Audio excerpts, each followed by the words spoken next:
You're listening to Nocturnal Nightmares. While the world sleeps peacefully, we open the door to what lies beneath.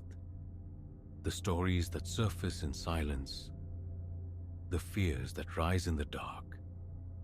These are not dreams, they are reminders. Stay with us. And don't close your eyes just yet.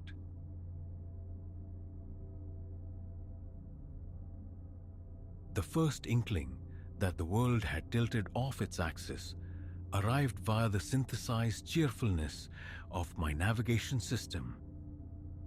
"You have arrived," it chirped, while my headlights illuminated nothing but a weed-choked track dissolving into woods thick with mist and shadow.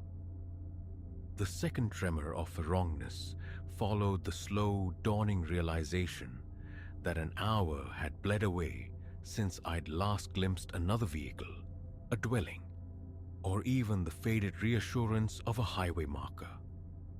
But only upon coasting into the spectral, time-lost hamlet did the profound nature of my displacement truly crystallize.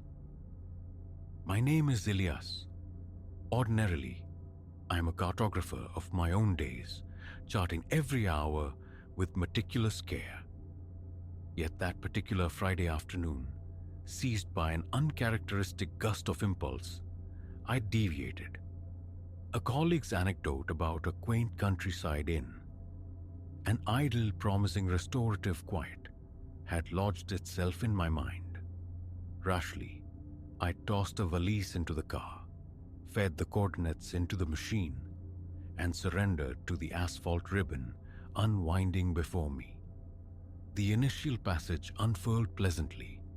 Cityscape yielded to suburban sprawl, which in turn softened into undulating fields, kissed by a lowering sun. Hues of incandescent orange and soft rose bled across the heavens, igniting a fragile spark of adventure within my usually cautious heart. That nascent thrill began to gutter as the roads devolved, narrowing, their surfaces cracked and neglected. The digital oracle insisted I remain true to the path, yet a sliver of doubt, cold and sharp, pricked at my confidence. Could this derelict artery truly lead to a sought-after retreat? When the device declared mission accomplished amidst this profound emptiness, the certainty of error struck like a physical blow. I attempted retreat, but dusk was swiftly thickening the air, rendering each tree-shrouded lane indistinguishable from the last. My phone, stripped of its signal miles back, offered neither solace nor solution. A chill tide of panic began its insidious creep as the car's vital signs faltered. The fuel gauge, a blinking crimson eye warning of imminent starvation. The last outpost of gasoline lay over an hour behind me, passed with the blithe assurance of proximity. Just as the grim prospect of a night spent cramped and cold in the driver's seat solidified, pinpricks of light materialized in the distance. Relief, potent and sudden, surged through me. Habitation. Drawing nearer, the lights resolved into a small township. A welcoming sign, ravaged by time and weather, stood sentinel, its inscription barely legible. Blackwood Hollow. The name stirred no recognition, but such concerns were trivial. A fuel pump, perhaps a simple room for the night. These were the extent of my desires. I navigated the main thoroughfare at a crawl, absorbing the tableau. An unsettling dissonance hummed beneath the surface. The architecture was ancient, profoundly so, as if lifted wholesale from daguerreotypes. No modern facades, no familiar chain eateries, not even the blink of a traffic signal punctuated the gloom. And despite the lamps casting their weak glow, the streets remained utterly barren. I braked before what appeared to be a petrol station, its pumps standing like skeletal figures in the swirling mist. A faint chime echoed as I opened the car door, but no attendant emerged from the shadows. Rust scaled the flanks of the pumps. The place exhaled an air of protracted disuse. "Hello?" My voice, unnaturally amplified in the hush, seemed to dissipate without purchase. "Anyone here?" Silence answered. The door to the adjacent shop was firmly locked, its windows opaque with accumulated grime. A tremor traced my spine, unrelated to the evening's cool breath. Something here was deeply, fundamentally skewed. Retreating to the perceived safety of my vehicle, I thumbed the locks. Someone, anyone, had to exist in this place. Someone to orient me, to point the way back to the known world. I pressed onward, deeper into the town's core, gliding past shuttered emporiums and houses steeped in darkness. The entire setting felt curated, unnervingly pristine in its antiquity, yet utterly lifeless like an elaborate stage awaiting actors who would never arrive. Then a beacon, a single illuminated window in a structure suggesting a modest diner. Hope, sharp and poignant, flared as I parked and hastened toward the entrance. A bell, tinny and frail, announced my arrival into a space immaculately preserved from the mid-20th century. Booths upholstered in scarlet vinyl gleamed alongside chrome-trimmed tables. The floor a stark checkerboard of black and white. It was a scene plucked directly from a time capsule. Behind the counter stood an elderly woman, her uniform crisp, a diminutive paper cap perched on her silver hair. Her smile reached me across the room, yet an indefinable quality beneath its surface sent ripples of unease across my skin. "Welcome to Blackwood Hollow, son," she offered, her voice possessing the dry crackle of antique radio broadcasts. "You appear adrift." Hesitantly, I approached the counter. I am, truth be told, my navigator led me rather spectacularly astray. "I was hoping you might guide me back toward the highway." The woman's smile stretched, revealing an unsettling number of teeth. "Oh, we don't see many travelers passing through Blackwood Hollow. Why not take a seat? Have a slice of pie. We can unravel your predicament once you've rested your bones." Every nerve ending screamed for flight, yet the desperate need for information anchored me. I slid into a booth, observing her as she moved behind the counter with a quiet bustle, humming a melody devoid of tune. She placed before me a slice of cherry pie. It looked innocuous, perfect even, but its aroma was wrong. Cloyingly sweet, laced with an unidentifiable, faintly metallic undertone. "My apologies," I murmured, nudging the plate almost imperceptibly away. "I find I haven't the appetite. If you could merely indicate the highway's direction, I'll impose no further." The smile vanished from the woman's face, replaced by a rigid mask of displeasure. "Well now, that isn't courteous, is it? After I've gone to the effort and you spurn my pie." The bell above the door jingled again. Turning, I saw several figures entering the diner. Their movements were stiff, bordering on mechanical, their faces vacant, eyes strangely unfocused. They arranged themselves silently, forming an impassive barrier between me and the exit. Panic constricted my throat.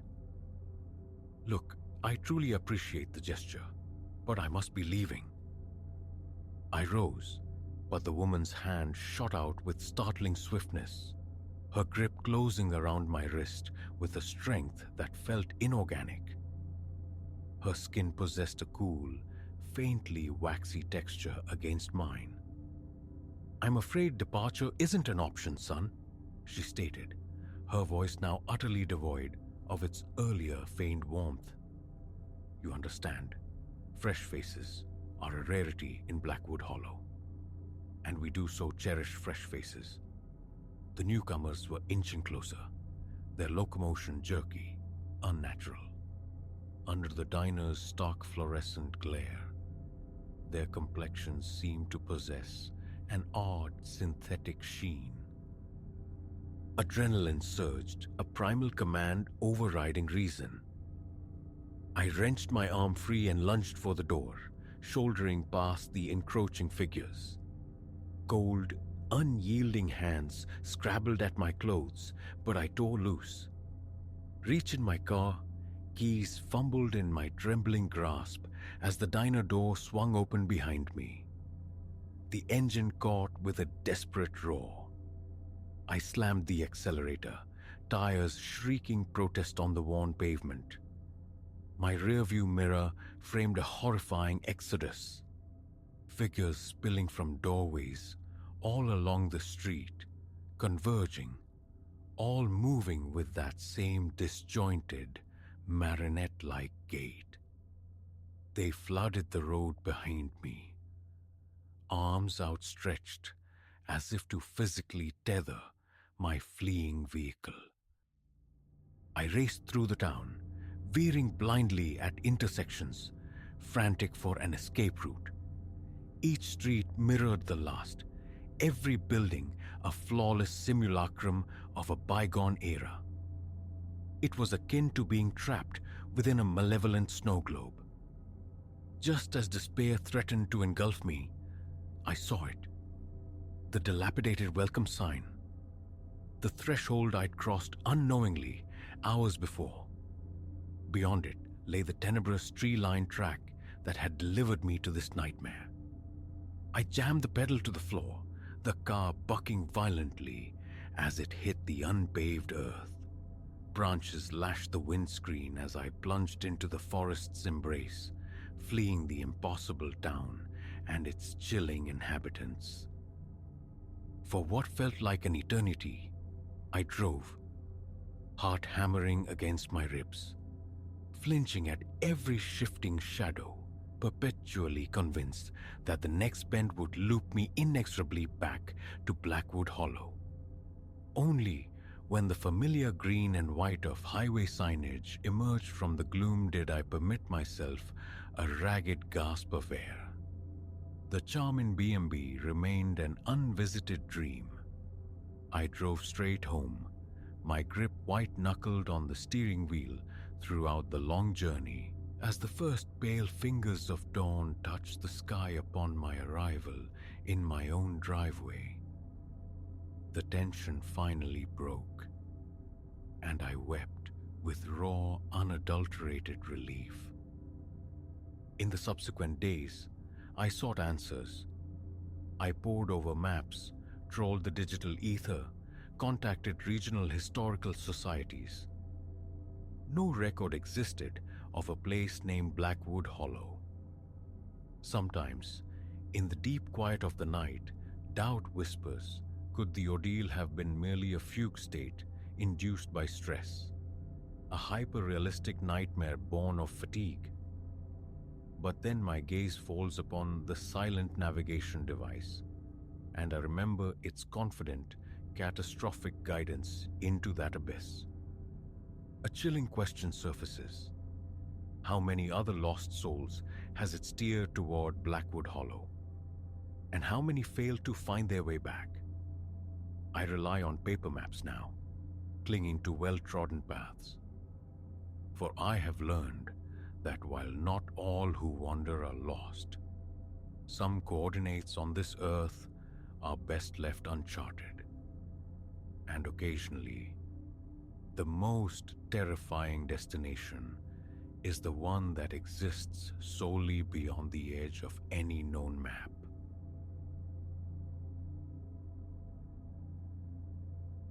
His gaze snagged mine across the water, sharp and sudden as a hook finding flesh.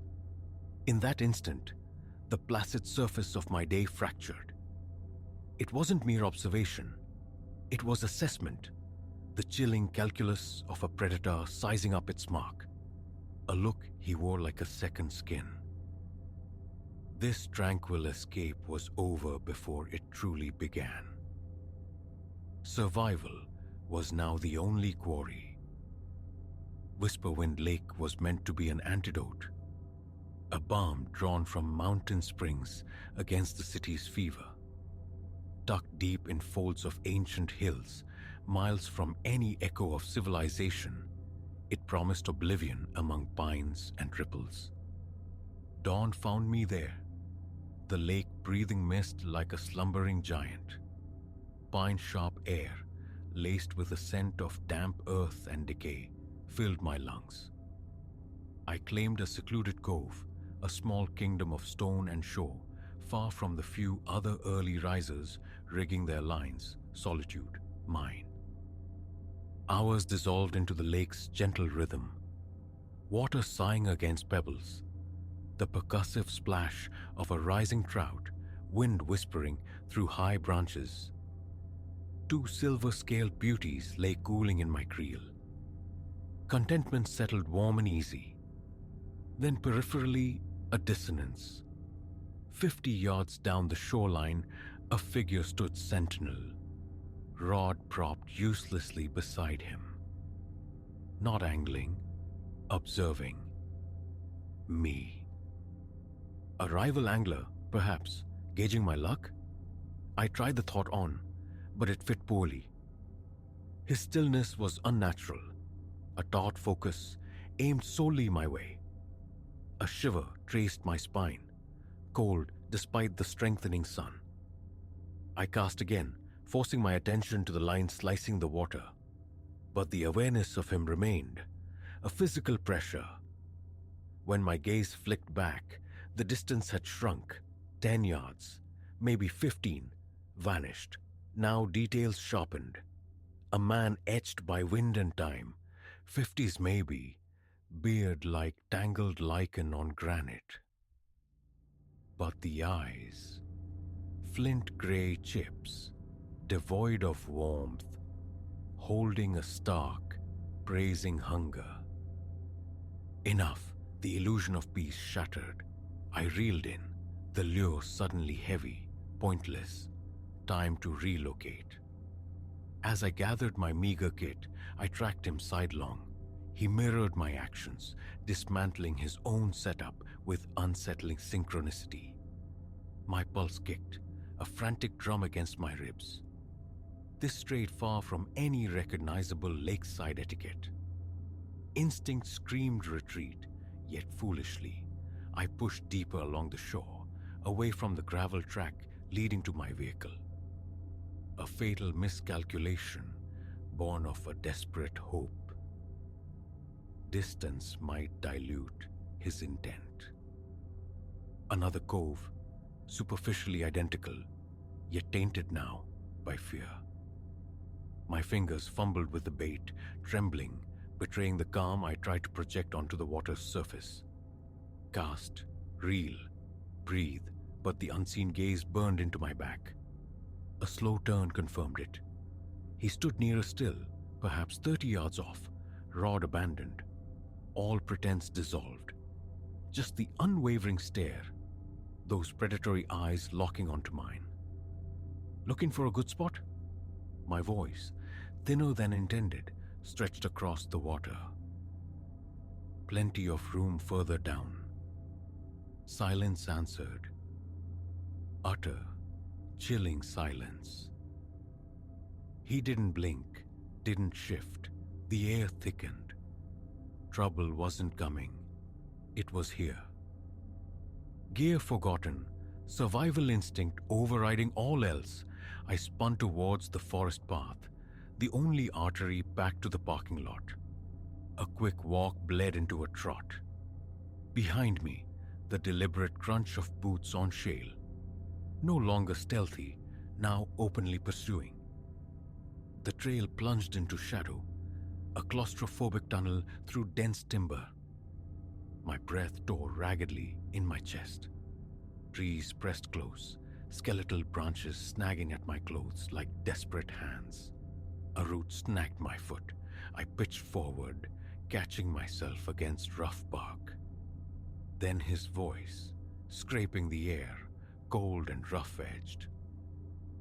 Running won't help. Nowhere to run out here. Just the lake or the deep woods. And neither wants you. Reason fled. I bolted, plunging off-trail into the tangled heart of the woods. Direction dissolved into pure momentum, the singular goal of away. Briars tore at my skin, branches lashed my face, lungs screaming for air. Behind, his measured tread, the unnerving calm of a creature utterly at home in this terrain, confident in the inevitable outcome. He wasn't chasing, he was herding. Then, a rupture in the green wall, a small sun-dappled clearing, and nestled within, like a rotten tooth in the landscape, a derelict cabin. Hope, sharp and irrational, surged. Sanctuary? A place to regroup. I sprinted for the sagging structure. The door groaned inward off ruined hinges at my shove, releasing a thick miasma of damp rot and forgotten time. One cramped room, choked with shattered remnants of furniture. No windows, no other exit, a dead end. My desperate gamble had become a cage. Outside, slow, deliberate footfalls echoed on the decaying porch planks. My gaze swept the gloom, frantic for defense. Against the crumbling hearth leaned a length of rusted iron, a fireplace poker. I seized it, its pitted surface cold and rough against my sweating palm. "Come along out," the voice drifted through the warped doorframe, closer now, laced with a chilling pseudo-reasonableness. No need to make this messy. I flattened myself against the rough-hewn wall beside the entrance, poker held high, knuckles white. My heart hammered against my ribs, a frantic prisoner. Slowly, the door swung wider, breath held captive in my throat. He stepped across the threshold, silhouette momentarily haloed before his eyes adjusted to the dim interior. A flicker of blindness, my only advantage. With a guttural cry fueled by terror, I swung the iron bar. It met his shoulder with a sickening thud. A bellow of startled agony erupted as he staggered back. I didn't pause, didn't look. I bolted, ducking under a flailing arm, back into the deceptive sunlight of the clearing. Freedom was a fleeting illusion.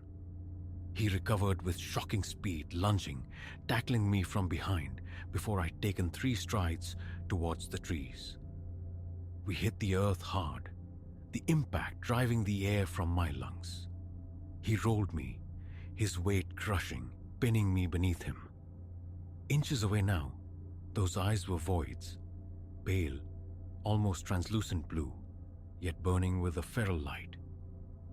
"Thought you'd slip away?" His breath, hot and foul, washed over my face. "Nobody slips away, not here. This is my place, my water, my trees. And you, just another stray stumbling into the snare." I thrashed uselessly, a frantic fish on a line. He was immovable. His hands, rough and strong, closed around my throat. Pressure mounted. Darkness swarmed the edges of my vision, the world narrowing to a pinpoint of fading light. Then, from the deepest wellspring of instinct, something primal clawed its way free. Survival. Pure. Unthinking, my right hand scrabbled blindly in the dirt and leaf litter. Fingers closed around stone. Rough, heavy, summoning a final surge of adrenaline, I slammed the rock against the side of his skull. A wet, cracking sound. His grip slackened instantly. He groaned, rolling sideways, momentarily dazed. I scrambled backward on all fours, gasping, dragging precious air into starved lungs. He was already stirring, shaking his head like a wounded bull. I turned and fled. This time, the flight was pure animal terror. Through tangled undergrowth, over decaying logs, splashing heedlessly through icy streams. No thought of direction, only distance. Time lost all meaning, then abruptly, the trees thinned, and I stumbled out onto the familiar stony shore of Whisperwind Lake. And there, impossibly, miraculously, the small gravel lot, my car. Keys trembled violently in my grasp, refusing the ignition. Finally, the engine caught. I slammed the gearshift, tires spitting stones, fishtailing onto the narrow track. In the rearview mirror, a fleeting image. A lone figure standing at the forest's edge, motionless, watching me go. Even across the growing distance, I felt the chilling weight of that unbroken stare.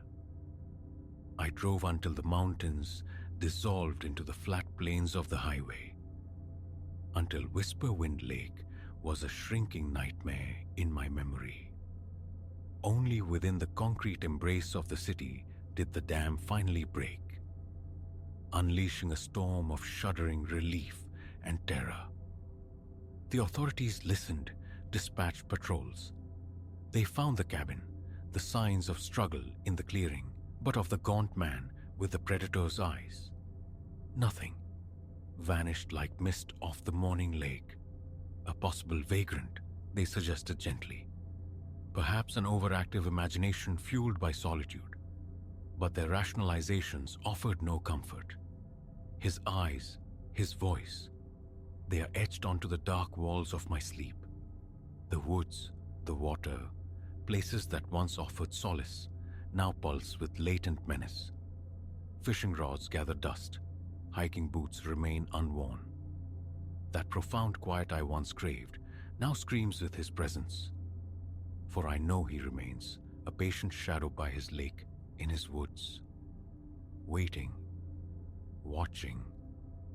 And the silence carries the terrifying knowledge that the wilderness holds predators far more cunning than fang and claw. Predators who wear familiar faces, waiting for the unwary to stray too far from the light.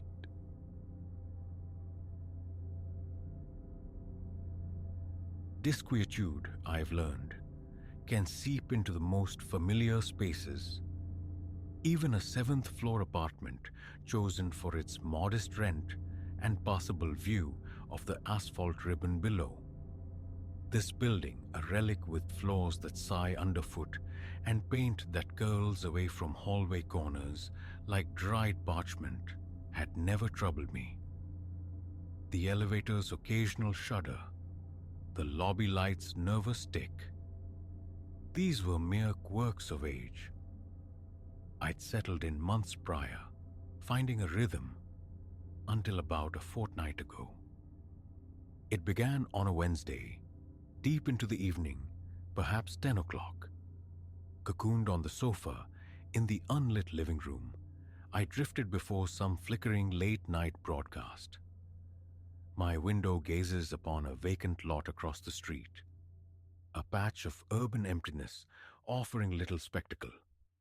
Thus, the curtains remain drawn after dusk, a shield against imagined gazes from the adjacent building, separated by a sliver of air, true, but who knows what eyes, aided or unaided, might pry. Half submerged in drowsiness, I registered a stir in the heavy fabric. Illusion, I thought first. No breeze whispered. The windows were shut tight. The old wooden frame, admittedly imperfect, might permit a phantom draft, yet nothing substantial enough to coax such a definite ripple from the cloth. I silenced the television, listening. A faint thrumming began beneath my ribs. Unexplained phenomena unnerve me, though I'm not easily frightened. Leaning into the dimness, I watched. The curtain jittered again. A distinct nudge, as if from a hidden hand. A concealed shoulder. Rising, I moved toward the window, my hand outstretched to grasp the drapery. Just before contact, a shadow bled through the material. Indistinct, yet undeniably there. Larger than a misplaced object, more substantial than a trick of light.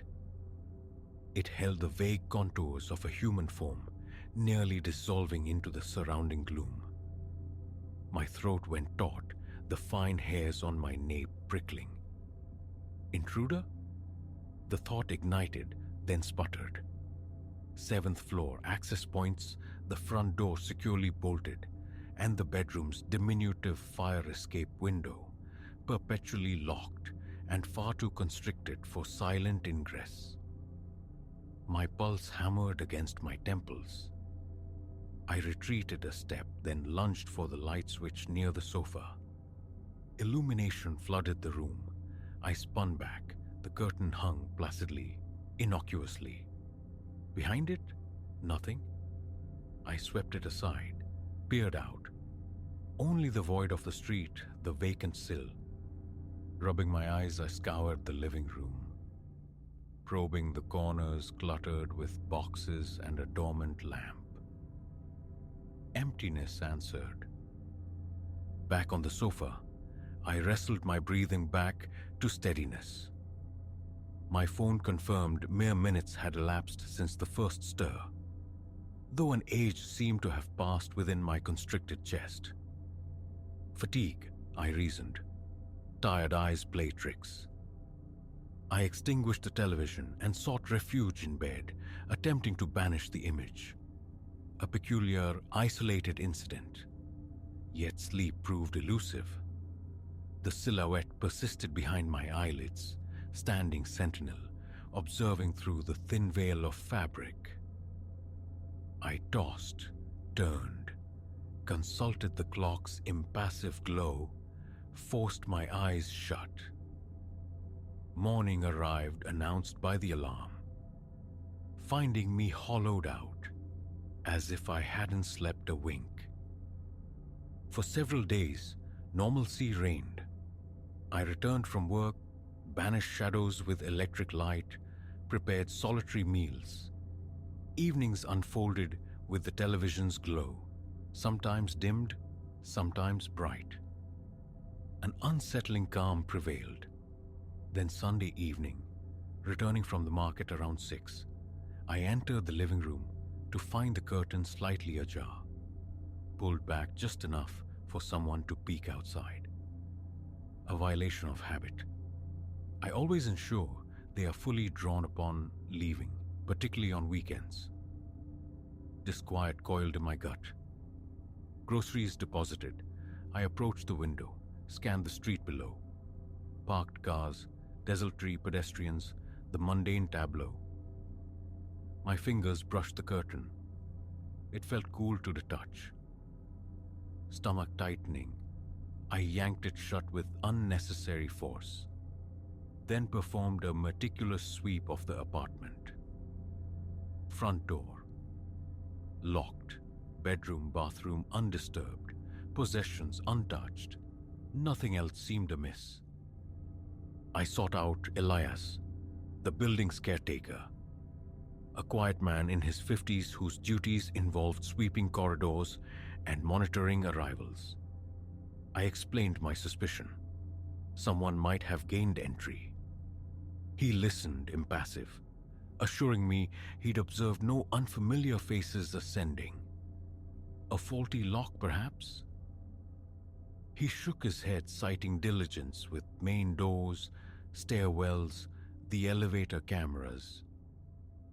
No breaches, he insisted, murmuring something about the building's age before shuffling away. Paranoia began to take root in the following days. Departing for work involved a ritual. Lock the door, check the handle, check again before summoning the elevator. Returning meant an immediate anxious glance toward the living room window. Sometimes the curtain remained closed. Other times, a sliver of darkness beckoned from behind its edge. Not daily, but frequently enough to fray my nerves. I affixed a small piece of tape bridging the curtain's edge to the wall. 2 days later, I found it lying on the floorboards. Impossible. No draft possessed such deliberate strength.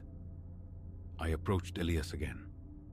A sigh, the familiar refrain, nothing unusual noted, no unauthorized access past the lobby. I scrutinized the window frames myself. No scratches, no signs of tampering. Nothing. One night, I camped out in the living room, lights off, television muted, waiting. Stillness reigned, at least while consciousness held. But I awoke abruptly, near 2 in the morning, sensing, rather than seeing clearly in the dark, that the curtain was parted. A distinct gap. My heart leaped, a chill tracing patterns on my arms. I surged up, flicked on the lights, tore the curtain wide. Nothing. The street below slept. Was I sleepwalking? Losing my grip on reality. These were not afflictions I'd ever known. A cheap webcam, perched on my desk and aimed at the window, became my silent sentinel. Reviewing the overnight footage yielded mostly darkness and my own restless movements before bed. Then fast-forwarding, around 3:15 a.m., a flicker. The curtain stirred. Subtle, yes, hampered by the camera's poor resolution, but the fabric undeniably shifted, pushed from behind by something shaped, disturbingly, like a hand. A single, deliberate motion, then stillness. My stomach plummeted. I replayed it, again and again. Not imagination. Something. I presented the footage to Elias. A shrug. A draft, perhaps. The building settling? These old windows, he offered. Air moves in strange ways. But the shape looked like a hand, I insisted. He stared blankly at the screen, then at me, promising only to keep a closer watch on the hallway cameras. Frustration gnawed. Moving, breaking the lease. Solutions beyond my current means. Explaining this to anyone, my boss included, felt like inviting ridicule. I resolved to handle it myself. I examined every inch of my apartment. Walls, floors, searching for hidden panels, forgotten access points, nothing. I even pressed along the hallway walls outside my unit, seeking secret doors, anomalies. The building was old, yes, but structurally sound, seemingly straightforward. Meanwhile, the curtain continued its dance. Some nights, silence. Others, a flicker caught in peripheral vision while watching television. A swift turn of the head. Stillness. Once, returning from the kitchen for water, having left the living room dark, I found the curtain drawn back a full foot, as if someone had boldly craned their neck to survey the street. My heart hammered violently. My hands trembled. I seized the fabric, yanking it shut, mind racing, grasping for logic, finding none. An inexpensive motion sensor joined my arsenal, placed near the window. Testing confirmed its function. A sharp beep at movement. For several nights, it remained silent. Then a Thursday near midnight, drowsing in the bedroom, I heard it. A soft, electronic chirp from the living room. Instantly awake, skin prickling, sweat beading on my back, I scrambled up, retrieved the baseball bat from the closet, and burst into the living room. The sensor's light glowed, but the room was empty. The curtain hung undisturbed. Bat raised, I scanned every shadow, every corner. Only my own ragged breathing, and the refrigerator's low hum broke the silence. I reset the sensor. It beeped when I moved near it, felt silent when I stepped away. Functional. I stood by the window, gazing down. Distant lights glowed in the building opposite. No faces peered back. A car drifted past, its headlights momentarily illuminating the pavement. The microwave clock read 12:07 a.m.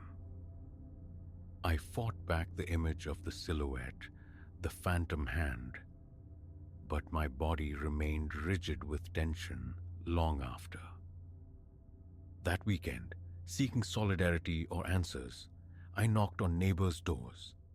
Most residents kept to themselves. The woman in 704, weary-eyed, reported nothing strange, though she mentioned unreliable wiring potentially affecting the security cameras. Scant comfort. The man in 710, at the hall's end, shared trivia about the building's past life as a hotel, mentioning odd fixtures in some rooms, but dismissed my experiences. His gaze held a pitying skepticism. I retreated, feeling the isolation sharpen. Returning to my apartment, I found the curtain parted again, perhaps an inch. Mail slipped from my grasp as I stood, transfixed by that narrow gap. Chest tight, I strode over, pulled it closed. Then, the methodical, futile search. Under the bed, behind furniture, closets, the utility space. Nothing. A tension headache pulsed behind my eyes. I sank onto the couch, rubbing my temples, desperately seeking a rational explanation, finding only dead ends. My breathing grew shallow. I forced myself to inhale slowly, deeply. I decided to leave the curtain wide open, a defiant invitation. Let it move now. I began preparing dinner, glancing constantly toward the window. The fabric hung motionless, utterly inert. Later, attempting sleep, faint creaks emanated from the living room. Floorboards settling, common in old structures, yet tonight, sinister. My senses strained, hyper-alert. Lying rigid in bed, I stared at the bedroom door, its outline faintly visible in the sliver of streetlight filtering through the blinds. My heart thumped a heavy rhythm. After an hour of this torment, I surrendered. Rising, I illuminated the entire apartment, inspecting the window once more. The curtain remained exactly as I'd left it, wide open. A wave of foolishness washed over me. Then, just as I turned back toward the bedroom, a distinct brushing sound whispered against the fabric. I froze, spun around. Stillness. I approached, peered outside. The street was deserted, the building opposite dark. My reflection stared back, weary and fraught. A sudden buzz from my phone. A spam text made me flinch violently. Hands trembling, I extinguished the living room lights, retreated to the bedroom, locked the door, a flimsy gesture, left the bedside lamp burning, and willed myself toward oblivion. Saturday morning brought renewed resolve. I confronted Elias about changing the locks. Permitted, he said, but at my expense. I purchased a new lock set, installed it that afternoon. A marginal improvement in perceived security, though it failed to address the core mystery. The how, given Elias's insistence that no duplicate keys existed. No unauthorized entries occurred. I fortified further. Fresh adhesive seals around the window edges. A small rubber wedge placed firmly at the base of the front door. That night, I slept under a thin blanket of hope.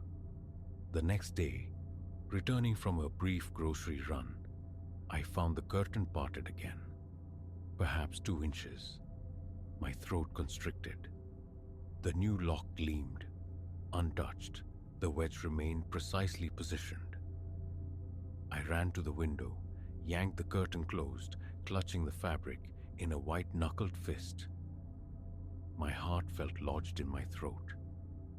Then a distinct click sounded from the vicinity of the kitchen. I whirled, adrenaline surging. Silence descended again. I crept toward the kitchen, fists clenched, listening intently. Only the refrigerator's hum. Drawers, cupboards, under the sink, all undisturbed.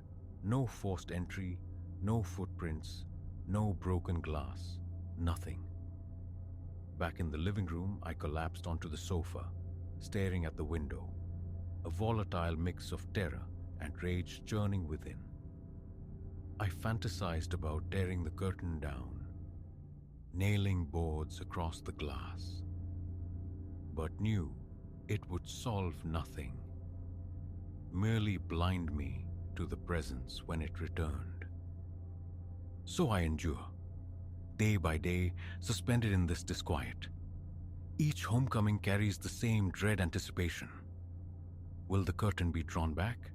Sometimes yes, sometimes no. Sometimes a fleeting movement teases the edge of my vision, vanishing upon direct gaze. Elias offers only tired denials. Neighbors remain oblivious or disbelieving. I have locked, sealed, sensed, recorded, watched. I found nothing tangible beyond a grainy image, a triggered sensor, and the persistent, unnerved movement of fabric.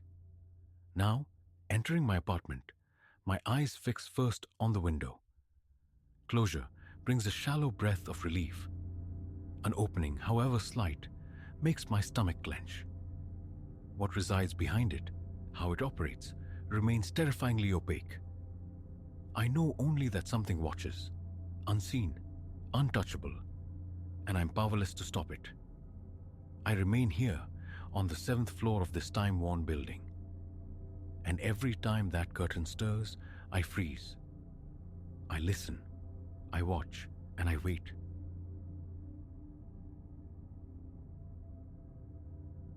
With a curt dip of the head to the groundsman, Silas, lingering near the skeletal remains of a wrought iron fence, I crossed the threshold. His greeting was brief, a mere murmur swallowed by the breeze, before a gesture ushered me toward the immense, time-ravaged doors. Years of neglect had etched themselves onto the building's facade. My purpose within was purely technical. Assess the bones, the structural soundness, for owners dreaming of resurrected ballrooms and glittering events. A standard inspection, I'd surmised. 5 hours, perhaps, navigating decay, charting fissures, scrutinizing weary beams. Then release. But the foyer met me with an immediate palpable density. The air, thick with the scent of decomposing textiles and subterranean damp, pressed in. Outside, Silas cast one final, unreadable glance my way before turning aside, phone pressed to his ear. A soft thud echoed behind me. The heavy doors had swung shut, sealing the entrance. A constriction tightened my chest, a fleeting panic I consciously subdued, thumbing my heavy-duty flashlight to life. Its beam carved a cone through the gloom, probing the depths of the main artery, a hallway yawning into shadow. Floorboards groaned their ancient protest beneath my boots. Plaster dust rained softly from wounded walls. Dust lay like a shroud over every surface.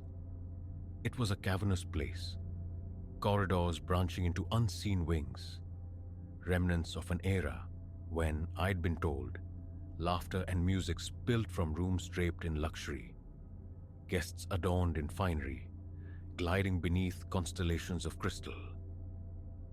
Now those chandeliers were skeletal husks or absent entirely, leaving only tattered ghosts of fabric, derelict furniture, and that pervasive aroma of forgotten histories. Advancing toward a voluminous chamber on the right, my light snagged on irregularities adorning the walls. Not art, not mere decoration, I realized upon closer approach. Masks, scores of them, leering from the plaster. Each bore features warped and unsettling, mouths twisted into leers or silent screams, eye slits narrowed to malevolent squints. Some hinted at elaborate craftsmanship beneath the grime, yet all shared a disquieting aura, amplified by the dust and the encroaching darkness. An involuntary inhalation drew the stale air deep, my stomach clenching. Their arrangement felt deliberate yet chaotic, hung at skewed angles, some high, some low, a scattered constellation of faces. Several were marred, edges chipped, paint flaking like diseased skin. I swept the beam across them, a clinical detachment warring with rising unease, and scribbled in my log. Wall masks, possible original fixture. Assess salvage potential. I moved onward, deliberately pushing their unsettling geometry from my thoughts. I stepped into what must have been the grand ballroom. The ceiling soared into darkness, exposing timber ribs near its apex. The air hung heavy, damp, amplifying the sound of my own measured breathing into a hollow echo. It was then I felt it, a prickling coldness crawling up the nape of my neck. Not a draft. The air was utterly inert, stagnant. I froze, listening intently. Silence, a profound waiting silence that seemed to absorb sound itself. My pulse hammered a faster rhythm against my ribs. Just the oppressive atmosphere, I reasoned. The power of suggestion in such a desolate place. I pivoted, sweeping the flashlight's beam in a slow arc. There, on the far side, near the shattered maw of a window, rested something that made my throat seize. One of the masks from the corridor leaned against the leg of an overturned chair. Its expression was a contorted sneer. I was certain, absolutely certain, it hadn't been there moments before. Had I dislodged it somehow? Sent it tumbling unseen? No, I hadn't brushed the walls. Swallowing hard against the sudden dryness, I resolved to simply document it. Mask located on ballroom floor. Apparent detachment from hallway display. Then, compelled by a need for order, perhaps, I crossed the floor to retrieve it. The wood felt alien in my grasp, cold, unexpectedly coarse. Its rectangular eye voids seemed to absorb the light. An intense aversion washed over me. Holding it felt like cupping a dead face that somehow retained the capacity to observe. Turning it away, I carried it to a nearby trestle table, placing it down with deliberate care. Move on, check the columns. I noted the telltale signs of rot near their bases. Captured images with my phone. Used the focused beam to trace hairline fractures in the plaster. Tested the floors given multiple locations. Perhaps 30 minutes later, backtracking toward the foyer for my water bottle, I passed the mask-lined corridor again. Something felt discordant. My gaze swept the macabre gallery, snagging on a vacant hook. An absence. Where a mask had hung, there was now only scarred plaster. My muscles tensed. Rubbing the back of my neck, I fought for composure. Could it be the one I'd found? The one I'd placed on the table in the ballroom? Logically, yes. Yet, the explanation felt thin, unsatisfying. I drank deeply from my bottle, the water cool against my tight throat, and resolved to inspect the left wing. Silas had mentioned a smaller parlor, a storage space. I navigated a narrower passage, the walls closing in, the musty odor intensifying. damp patches stained the floorboards, which flexed alarmingly underfoot. My flashlight beam wavered. I tapped the casing, muttering a curse as it steadied. The parlor emerged from the gloom. Smaller, intimate, draped in fabrics that might once have been crimson, but now molded in shades of bruised brown. A cracked looking-glass leaned wearily against the far wall. Chairs lay stacked haphazardly. And there, on a low table, thick with dust, more masks. The same unsettling style. Jarring angles, peculiar apertures for eyes, distorted mouths. A brief glance was enough. I scribbled notes on the room's structural state and retreated. Time bled away.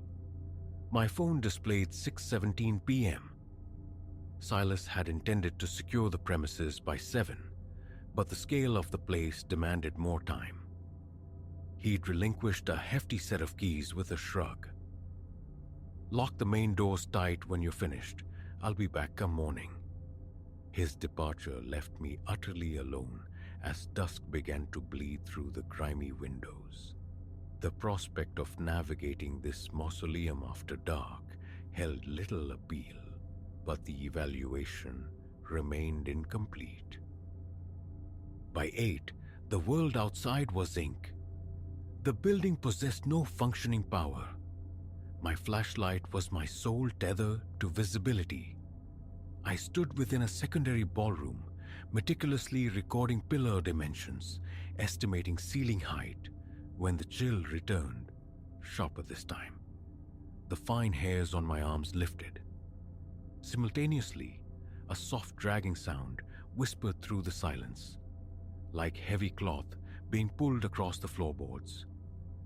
I spun, beam cutting violently through the darkness. Nothing, only swirling dust motes caught in the light, dancing in the vast emptiness. My heart leaped, a frantic bird against my ribs, wind through a broken pane, a forgotten tapestry shifted by my own passage. I scanned the floor, seeking a logical source, finding none. Enough unease had curdled into something closer to dread. Time to consolidate my notes, secure the building, leave. I began the trek back to the main hall, stepping with exaggerated care over buckle planks. My flashlight flickered ominously. A sharp tap, darkness, another curse, followed by frantic slaps against the casing, futile. My phone then. I retrieved it, activating its weaker, bluer light. A poor substitute, but light nonetheless. In the reduced illumination, every creak of the floor seemed amplified, echoing unnervingly in the profound quiet. Sweat beaded on my forehead. I wiped it away with the back of my hand, forcing myself forward.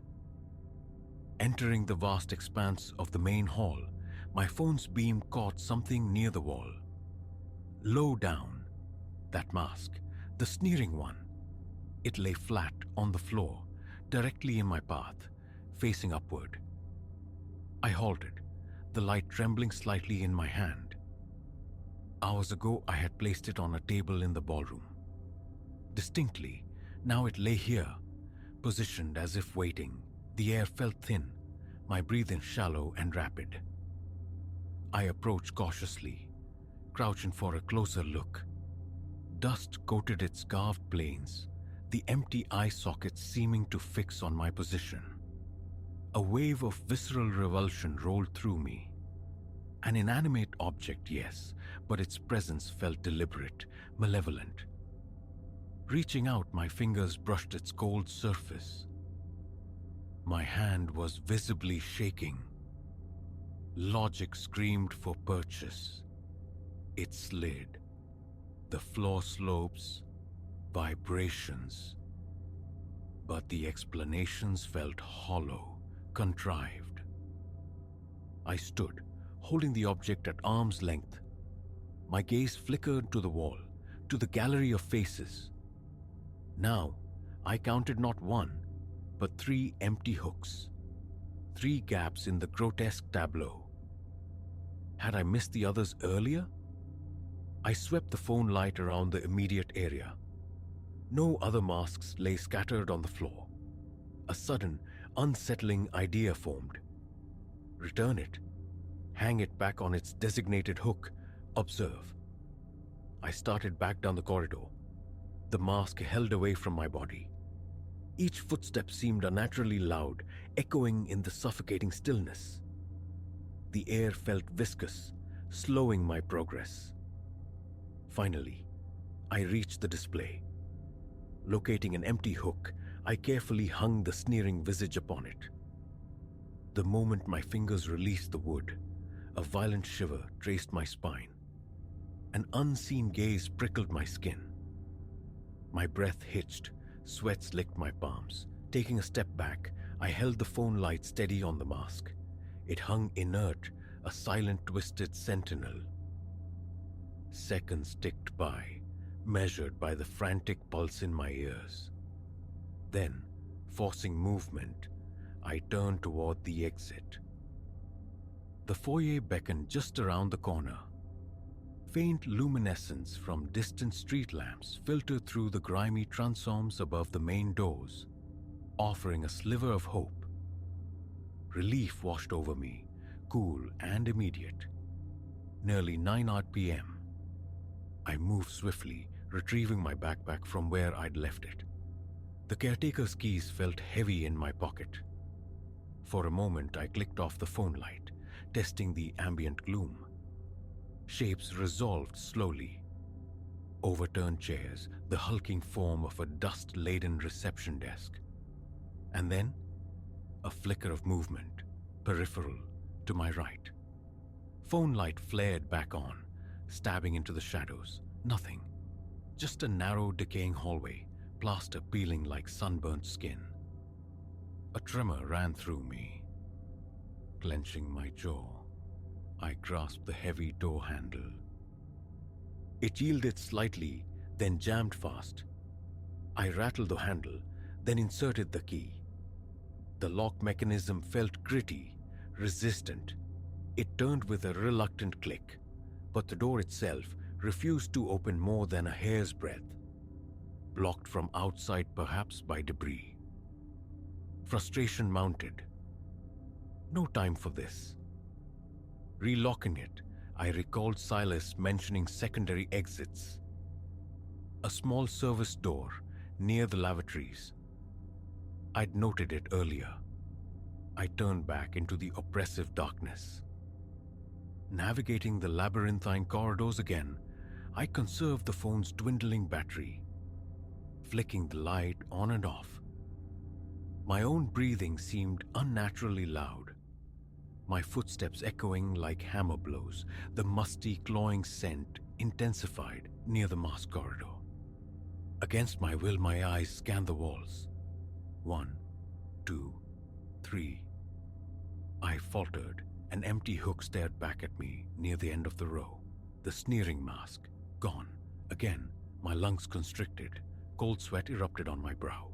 I stood frozen, straining to hear anything over the blood pounding in my ears. Exposed. Vulnerable. "It's just a building," I whispered, the words feeling utterly false. An old empty building. My light swept the floor. My own footprints mingled with others. Indistinct smudges, strange dragging marks in the thick dust. My heart hammered against my ribs. Move. Find the side door. Get out. The corridor seemed endless. Finally, the alcove containing the restrooms appeared. The side door, visible at its terminus. Heavy, dark wood, clearly less frequented. I hurried toward it, relief surging only to stop dead. Leaning against the wall, mere feet from the door, propped upright as if deliberately placed, the mask. Its empty gaze met mine across the shadowed space. My breath came in ragged gasps, my hands clammy. Ignoring it, fighting the urge to look back, I lunged for the door handle. It turned. The door opened an inch, two, then stopped, solid. Something heavy obstructed it from the outside. A fallen beam? Accumulated detritus? I shoved with my shoulder, put my weight into it. It wouldn't yield. Kicking at the base proved equally futile. Stepping back, heart pounding a frantic tattoo. The stale air tasted like ash in my dry mouth. My shirt clung damply to my skin. A glance, involuntary, flicked back to the mask. Motionless. Yet its presence felt like a physical weight. A silent accusation. My mind raced. Windows. Many were boarded, but some were merely broken. A possibility. I moved quickly, phone battery now flashing a critical 15%. I found a tall, promising window further down the hall. The latch, rusted solid, resisted my efforts. I threw my weight against it, grunting, until metal shrieked in protest, and it finally gave way, opening a narrow gap. Cool night air, freedom tantalizingly close. But beyond the grimy glass, a heavy iron grate barred the way. Solid, immovable, without tools I didn't possess. Panic, cold and sharp, clawed its way up my throat. My face felt flushed, my breathing ragged. Phone out. I tried Silas. No signal. Thick walls maybe. A text message failed to send. Nearly 9:30 p.m. Find another way. Pushed the main door harder. There had to be a way out. I spun, phone light slicing through the darkness behind me, and froze. On the floor, not 10 feet away, lying face up as if dropped just moments before. The mask. My legs turned to water. Nausea churned in my stomach. How? How had it gotten there without a sound? A silent scream built in my chest. Get away from it. I stumbled backward, colliding heavy with the wall, phone nearly slipping from my grasp. Steadying myself, forcing my legs to move, I skirted wide around the obscene object, refusing to touch it, refusing to look directly at it. Out. Just get out. Back in the foyer, the main doors remained defiant. I threw my shoulder against them again, grunting with effort. They yielded that same frustrating inch, no more. Trapped, the word echoed in the cavernous space. My chest ached with the force of my heartbeat. My body vibrated with tension. Break a window. Near the entrance, smaller panes. A heavy oak chair sat slumped in a corner. Lifting it felt like hoisting lead, my arms trembling with adrenaline and exhaustion. I swung it, aiming for the nearest pane. Glass cracked, starred, but held. My own exertion echoed back at me. Again. Spiderweb fractures spread, shards tinkled to the floor. Reinforcing wire mesh, embedded within the glass, held fast. 3 more swings, 4, fueled by desperation. A jagged hole, barely the size of my head, gaped in the pane. Not enough. The frame itself was bolted deep into the masonry. Panting, sweat stinging my eyes, I lowered the chair. My arms burned, my heart felt bruised. Silence descended again, thick and watchful. I felt observed. Phone battery, 10%. I paced the foyer, a caged animal, light sweeping walls, ceiling, floor, dust motes danced, oblivious. Silas wasn't returning. Wait for morning? Find a defensible spot? Or break through? The thought of the mask, its relentless reappearance, spurred me on. The window. If I could weaken the frame. I hefted the chair once more, aiming for the edges of the broken pane, smashing with raw strength. More glass showered down. Wires tore, groaned. I ignored the sharp sting as a shard grazed my hand. My breathing rasped in my throat. Kicking at the base of the frame, I felt something give. Screws pulling loose from plaster. The hole widened marginally. A sound. Behind me. Wood scraping softly against wood. Every muscle locked. I spun, phone light carving through the gloom. A dark shape huddled near the hulking reception desk.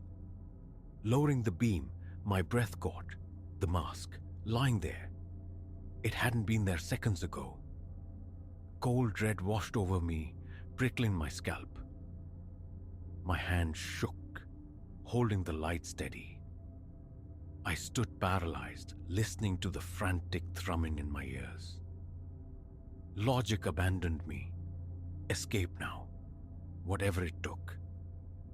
Grabbing the chair, I attacked the window frame with renewed ferocity.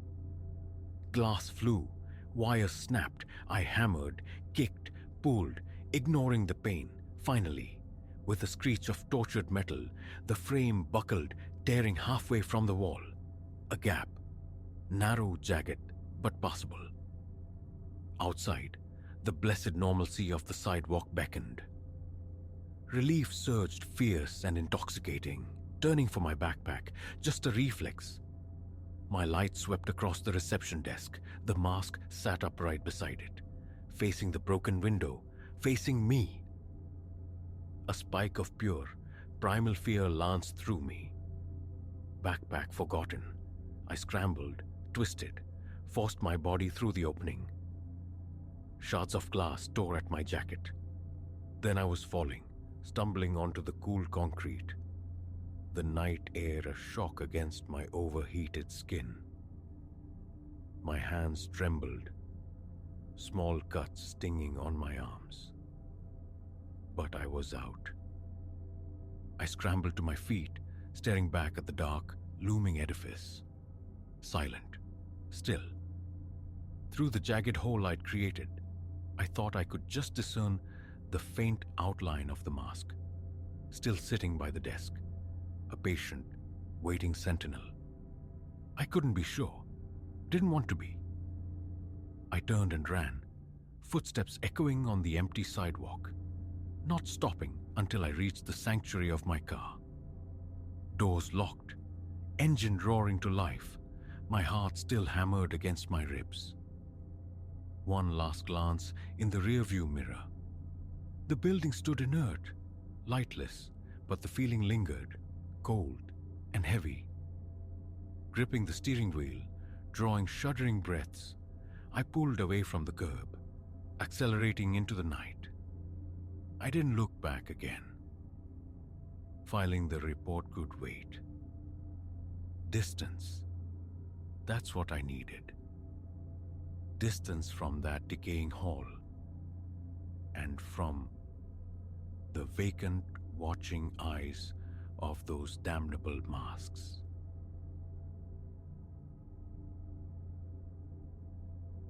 The summons arrived perhaps a month past, delivered via a solicitor's dry pronouncement.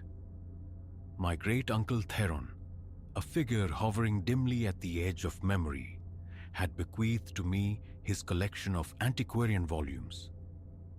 An unforeseen inheritance, certainly, yet curiosity forbade refusal. 2 weeks hence found me navigating the shadowed threshold of his decaying residence, appending my signature to stiff documents before wrestling a formidable oak etagere, laden with dust-furred tomes, into my possession. Initially, they received scant attention, relegated to a corner of my living space, awaiting a moment of greater resolve for proper inspection.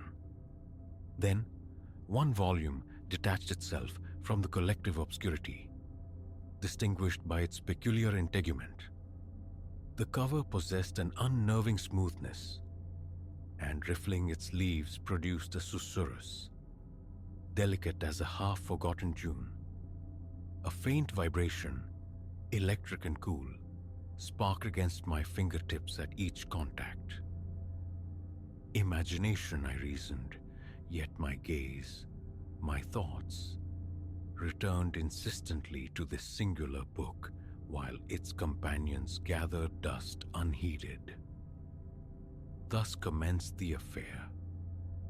Once wrestled into my modest dwelling, a place of stark furnishings and uncluttered geometries where I resided alone, the etagere found its station against my study wall. Silence reigned elsewhere. The study itself is austere. A simple timber desk, a wheeled chair, a solitary lamp. Ornamentation finds no purchase here. Clarity and unobstructed views are my preference. That evening, the exceptional volume lay upon the desk's surface. Leaning back, I eased it open. The pages, aged to the cusp of fragility, yet yielded pliantly. And with their turning came that soft resonance, reminiscent of a distant music box, yet devoid of shrillness, initially quite calming. Faded Latin graced the title page. Though much remained indecipherable, fragments surfaced. Tempestas, perhaps, and Porta. Deeper I ventured, and the melody swelled almost imperceptibly, still gentle, provoking no alarm. My finger traced the lines of script, a futile grasp at meaning. Little yielded, but a peculiar constriction arose within my chest. Not pain, but an insistence, as if my very lungs demanded a deeper draught of air. Setting the volume aside, I sought repose. Sleep came untroubled that first night. The second night reclaimed its predecessor's tableau. The study steeped in gloom save for the lamp's isolated glow, the house utterly still. Before me rested the closed codex.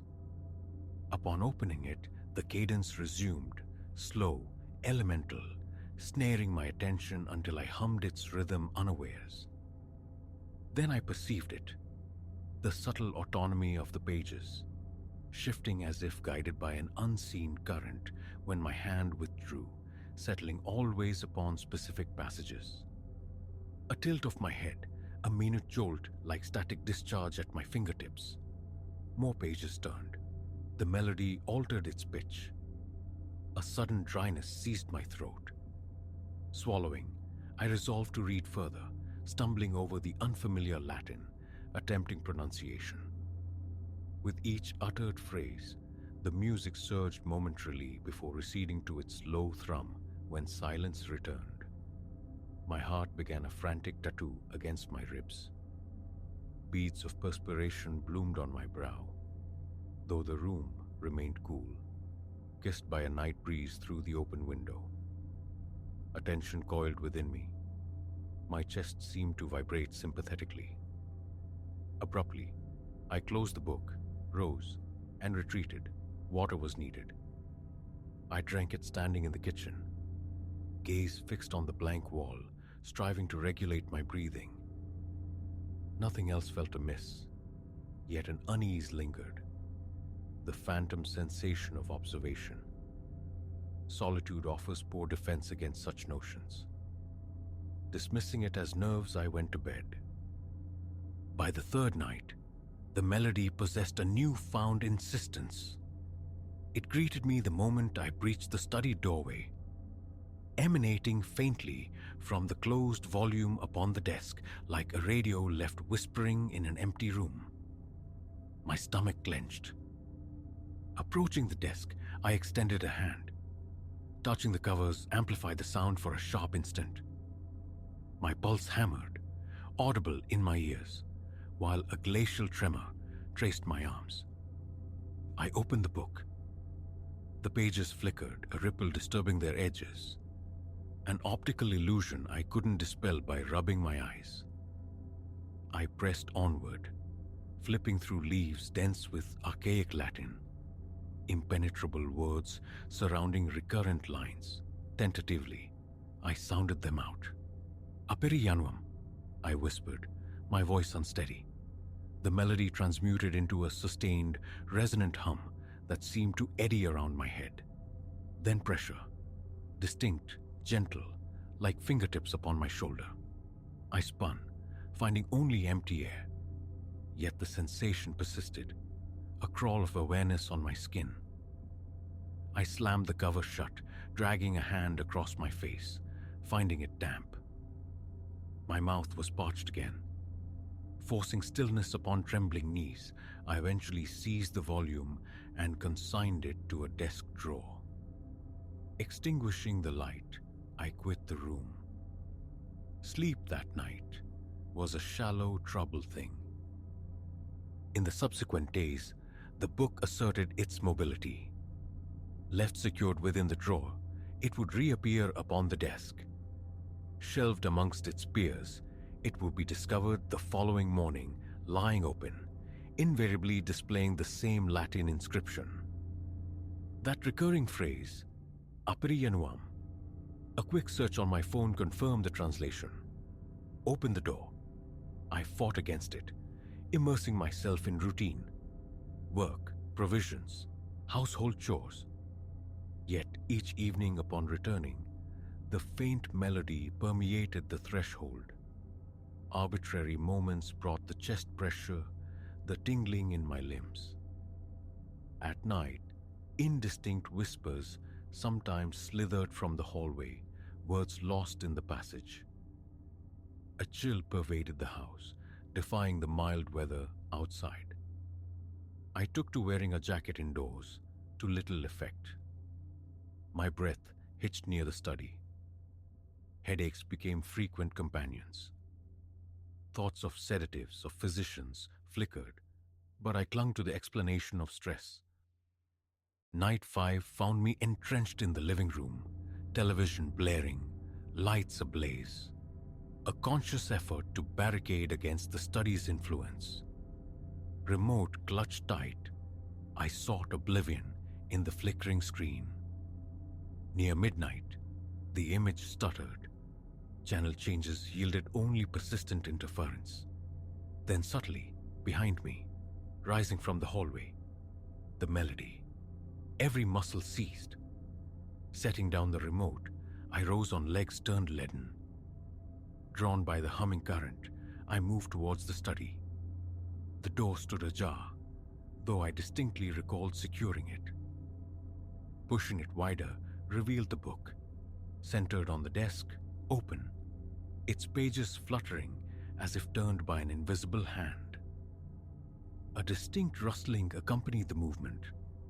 Though no fan stirred, no window admitted a draft. Stepping closer intensified the melody. The familiar pressure settled on my shoulder, a guiding insistence. My heart's frantic beat echoed in my temples. Leaning down, I saw the text, the Latin phrase rendered bold, unavoidable. I sank into the chair, a dull ache registering in my lower back. The seat felt unnaturally cold. I attempted the passage again, striving for clarity. Aperi januam, ab ante, ignotum. The rest dissolved into fumbled sounds, yet I persisted, hands shaking. The melody swelled, wrapping around me, and the chilling certainty of breath upon the nape of my neck sent prickles across my scalp. I stopped, scanned the dim room, shadows stark and deep under the lamplight. A faint creak emanated from the corner near the etagere. My eyes felt dry, gritty. Blinking, I lifted the book. The pages vibrated beneath my thumbs. Rising, I tried to leave, but the melody trailed me, echoing down the hall. Reaching my bedroom, I closed the door, the sound now muffled but present. I placed the book on the nightstand, an act devoid of conscious reasoning, and sat on the bed, staring at its cover, breathing shallowly, hands numb. Sleep was a fragmented ordeal that night. Each descent towards unconsciousness was shattered by phantom pressures on my limbs, subtle tugs at the bedsheet, jolting me awake, convinced of an intruder. Morning revealed the book open on the mattress beside me. an act I had no memory of performing. With revulsion, I thrust it into the closet, slamming the door shut. The following days were spent in deliberate avoidance of the study. The book remained closeted, yet the melody surfaced unpredictably. During my shower, as I prepared to leave for work. Never loud, always a peripheral humming insinuating itself into my hearing. My appetite waned. A perpetual heaviness settled behind my eyes. I began scouring the house, searching for hidden speakers, some rational device. Nothing. All appeared ordinary, yet the conviction grew.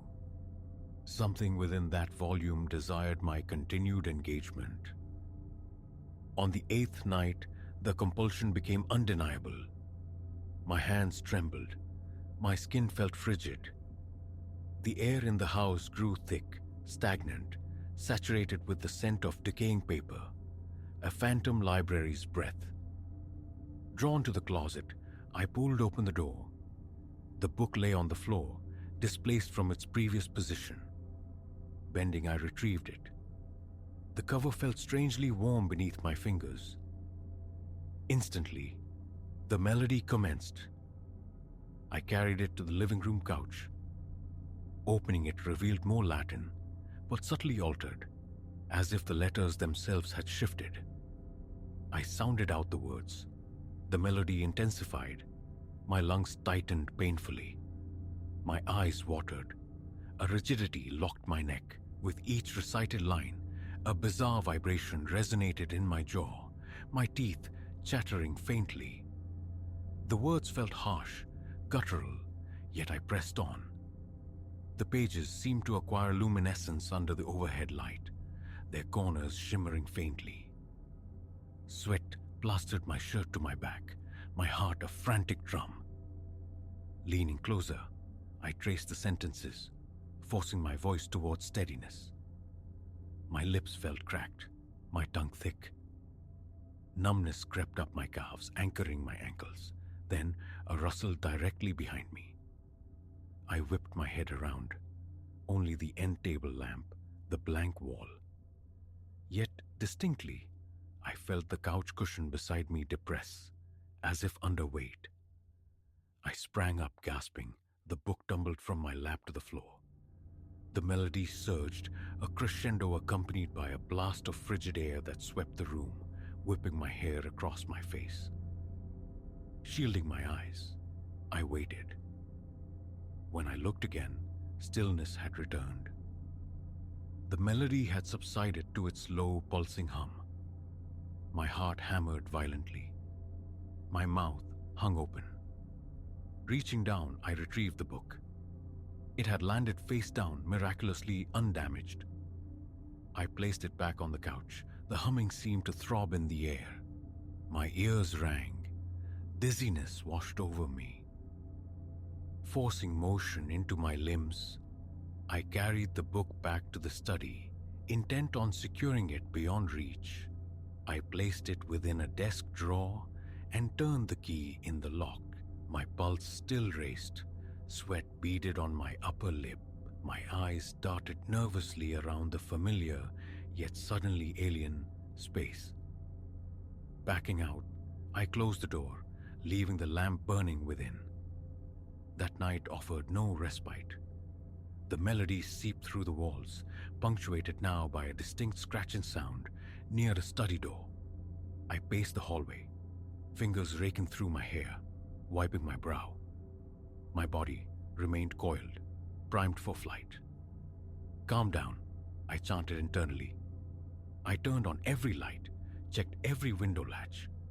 A call to a friend met only voicemail, amplifying the isolation. The scratching intensified, grating on my nerves until I could bear it no longer. Marching back into the study, I wrenched at the locked drawer. The mechanism gave way with a snap. The book lay open, pages turning languidly of their own accord. I lunged to slam it shut. The melody pierced my skull, sharp, agonizing. My ears buzzed, my eyes streamed, but I forced the cover down. A crushing weight descended on my chest, stealing my breath. I stared at the drawer. The lock's hasp was sheared clean off. How? My entire frame shuddered uncontrollably. Spotting a roll of duct tape in a nearby toolbox, I seized it.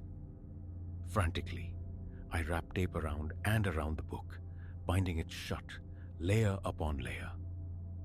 Then I shoved the mummified volume back into the drawer and sealed the drawer itself with more tape. My heart pounded. Breath came in ragged gasps. I remained there a long while, crouched by the desk, the silence of the house broken only by the frantic rush of blood in my ears. My palms, slick against my jeans, eventually steadied. Rising, I left the study. Exhaustion, profound and bone deep, overwhelmed me. I collapsed onto my bed, fully clothed, staring sightlessly at the ceiling. The house was quiet then, but I knew, with chilling certainty, the silence was merely a pause. And so it rests. A faint thrum still vibrates in the atmosphere. Sleep remains elusive, though the melody has held its peace for the past hour. It could resume at any moment. What the book demands, what awaits should I yield further, remains unknown, a threshold I dread crossing. For now, I sit, tracking the gradual slowing of my pulse, my gaze fixed upon the study door. If the music begins again, I will resist. How long that resistance can endure is a question I dare not answer.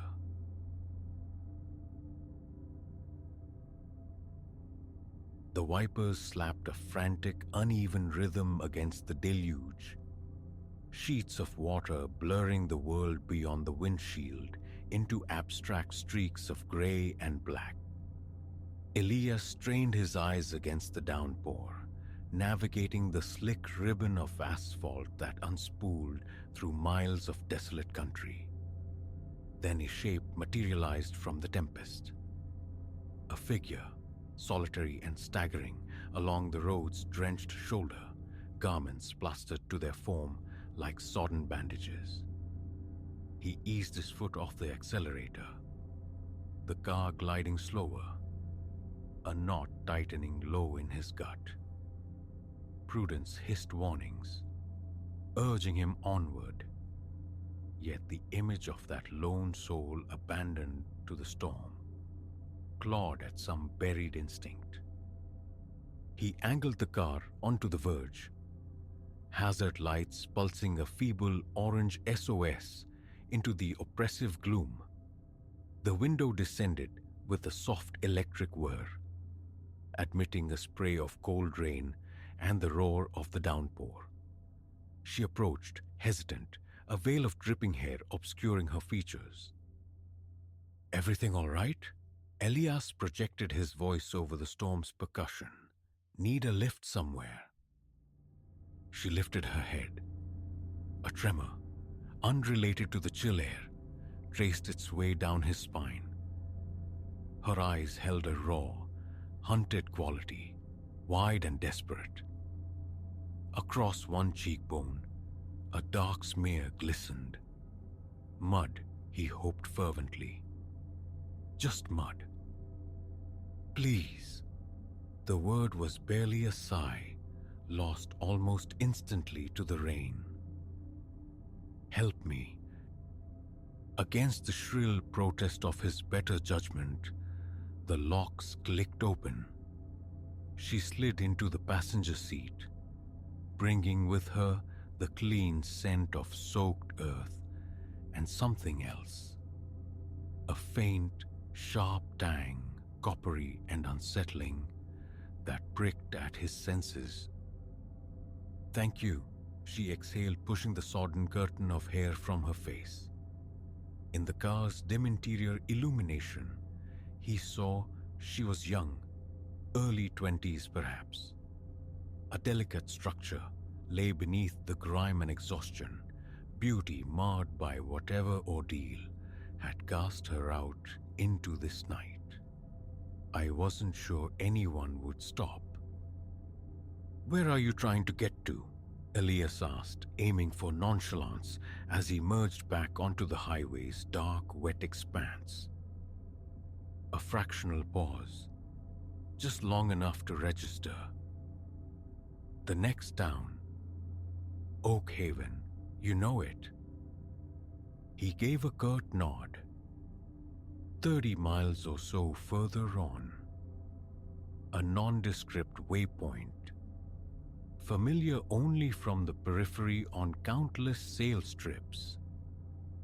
"I'm Elias," he offered, the silence feeling suddenly heavy, demanding the formality of names between strangers sharing this precarious space. "Clara," she supplied, but her inflection held a subtle dissonance, a faint question mark hanging after the name. They traveled wrapped in the sounds of the storm and the rhythmic sweep of the wipers.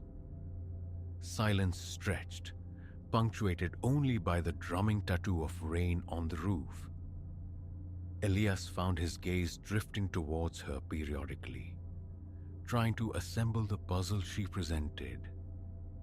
Her clothes, though drenched and fouled, hinted at quality, expense. The way she held herself, coiled tight like a spring, radiating a tense vigilance. It scraped along his nerves.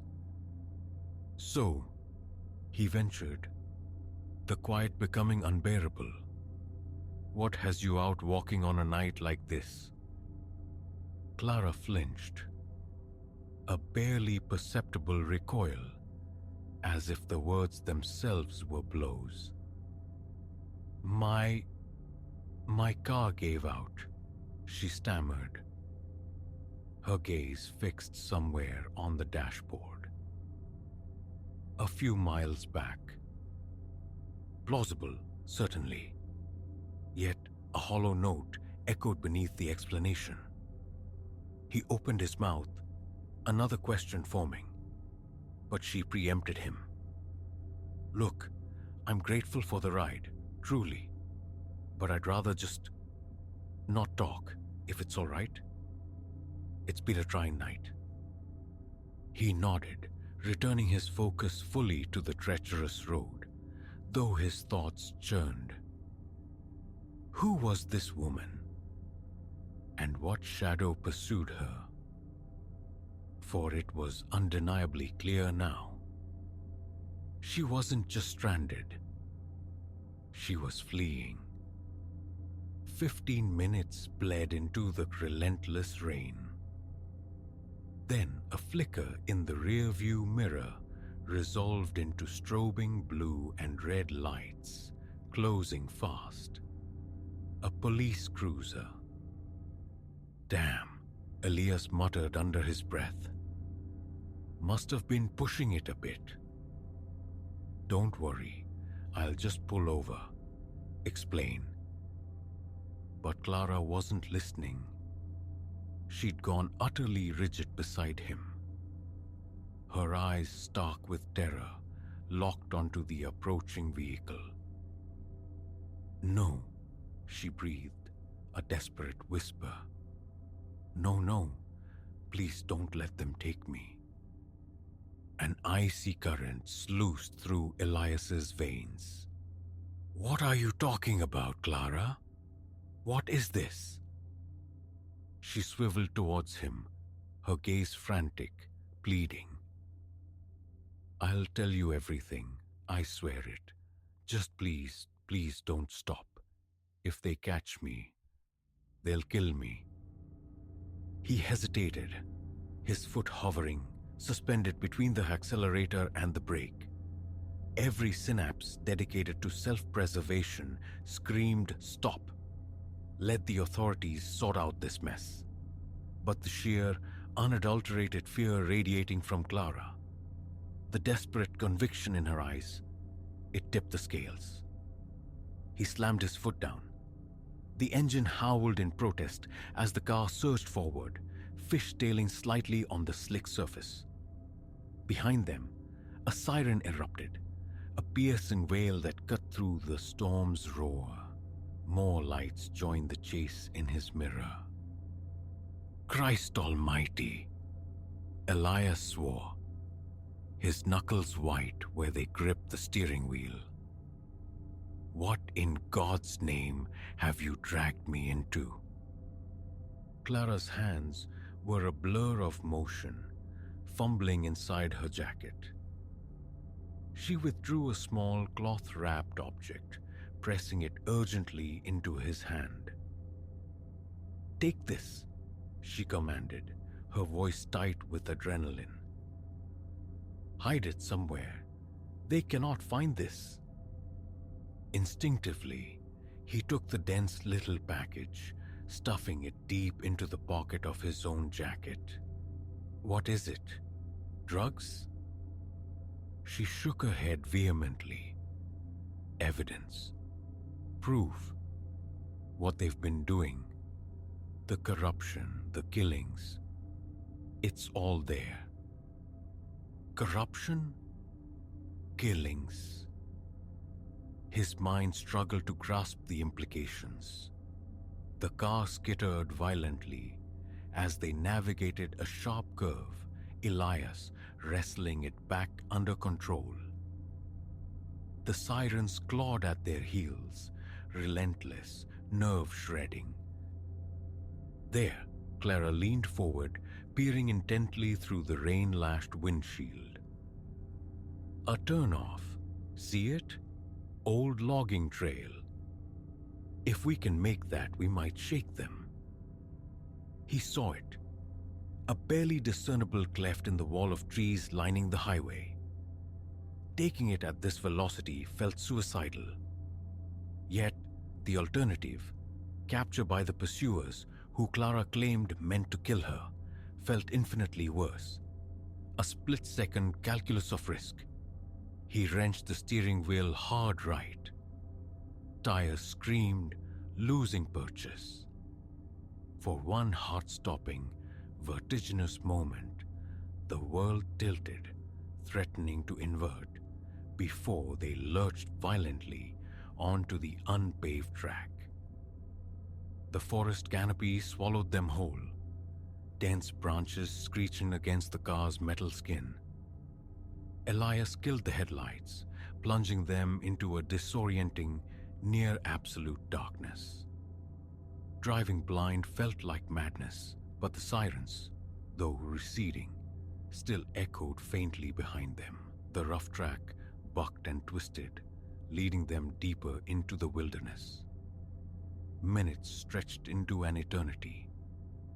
Finally, when the only sound was the forest dripping around them, he guided the car into a small, sheltered clearing and got the engine.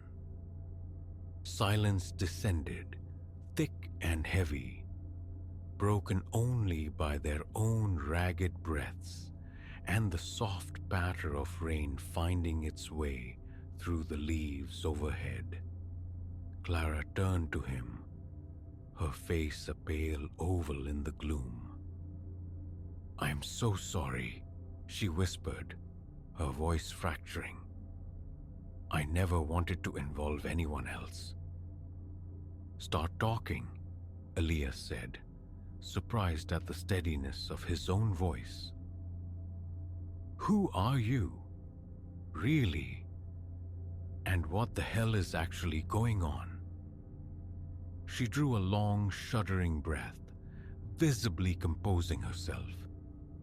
"My name isn't Clara. It's Detective Lena Petrova. I've spent the last year undercover, inside the Oak Haven PD." The narrative that unfolded over the next half hour felt ripped from the pages of some dark, gritty thriller. Systemic corruption within a small-town police department. Drug trafficking, extortion, bribery, escalating to murder to silence witnesses and protect their operation. Lena had been embedded, gathering irrefutable proof. But her cover had been compromised hours ago. "They came to my safe house," she recounted, her eyes shadowed with the memory. "It was close. I got out with the evidence drive, but nothing else. No phone, no weapon, no credentials. When your headlights appeared, I thought you might be one of them, sent to finish the job." Elias leaned back against the headrest, the sheer weight of her story pressing down on him. A part of his mind desperately sought refuge in disbelief, wanting it all to be an elaborate fabrication. But the raw fear he'd witnessed, the unwavering conviction in Lena's voice as she detailed the conspiracy, it resonated with a chilling authenticity. "So, what's the play now?" he asked, dragging a hand through his damp hair. "We can't just stay out here." Lena nodded, her expression grimly determined. "I have one contact I trust in the State Investigation Bureau. If we can reach him, show him this drive, he can mobilize resources. But it's dangerous. They'll have eyes on the main roads, alerts out. And I don't know how deep this rot goes. Who else might be on their payroll?" He felt the weight of the cloth bundle in his pocket, a tangible link to the life he'd inadvertently left behind the moment he'd chosen flight over surrender. There was no rewinding the tape, no stepping back onto the safe, predictable path. He was submerged in this, sink or swim. "All right," Elias heard himself say, turning the key in the ignition, the engine rumbling back to life. "Let's do it." As they eased out of the clearing, nosing the car back towards the uncertain promise of pavement and civilization, Elias felt the ground shift beneath his reality. What began as a mundane business trip had detonated into a desperate flight through storm, entangled in a conspiracy far darker and more complex than he could have conceived. He glanced at Lena beside him, her profile etched with resolve against the faint pre-dawn light filtering through the trees. He had made his choice. Whatever horrors the coming hours or days held, whatever dangers lay coiled in wait down the road, they would meet them together. The night was bleeding into dawn, but their story felt as if it were just beginning.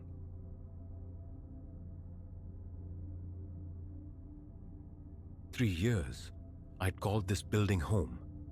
3 unremarkable years, until the previous autumn bled into winter, and the ordinariness began to fray. It started subtly, a dissonance tied to the apartment down the hall, Unit 7B, officially occupied, leased to someone unseen, yet perpetually silent, or rather, silent by day. Nights were different. Nights brought acoustics that didn't belong. The ponderous tread of heavy feet on bare floors, a laborious dragging sound, dull thuds against shared walls, and strangest of all, muffled groans that seemed to seep into the corridor's stale air. Denial was easier, a shield against the unsettling creep of the irrational, but the sounds persisted, burrowing under my skin. I recall the specific evening it coalesced from background static into sharp focus. Returning late, the clock hands nearing 11, I heard it near the elevators. A grating scrape. Furniture being moved? My first thought, quickly discarded. Far too late for such mundane labor, and the sound, it wasn't wood on wood. It possessed a metallic resonance. The grim music of chains pulled across concrete. The elevator doors sighed open onto my floor. I stepped out, hesitated, listened. My own pulse throbbed, a frantic drum against the silence. A dryness seized my throat. The overhead fluorescent light, prone to fits, flickered erratically, each stutter amplifying the tension coiling in my gut. My own apartment door beckoned mere steps away, but the dragging sound held me captive. It swelled briefly, then receded, a phantom tide. Curiosity, or perhaps a nascent dread, propelled me down the hallway towards 7B. The air grew still, the light dimmer here. Pressing my ear to the cold wood of the door, yielded only a faint, low scraping, a whisper of friction from within. My hands began an uncontrollable tremor. I pressed the bell. Silence answered. Initially, I kept this burgeoning unease to myself. Voicing it felt like inviting ridicule, accusations of paranoia. So, I tried to bury it beneath the routine of days. It resurfaced mere nights later. Midnight found me adrift in the blue glow of the television, flipping channels aimlessly when the dragging sound returned, insistent. It felt closer this time, somehow intimate, as if just beyond my own living room wall. Then came a flat, dull thump. My stomach clenched. I muted the television, the remote suddenly heavy in my hand, and held my breath, straining to hear. The thumping repeated, followed by a low, guttural moan.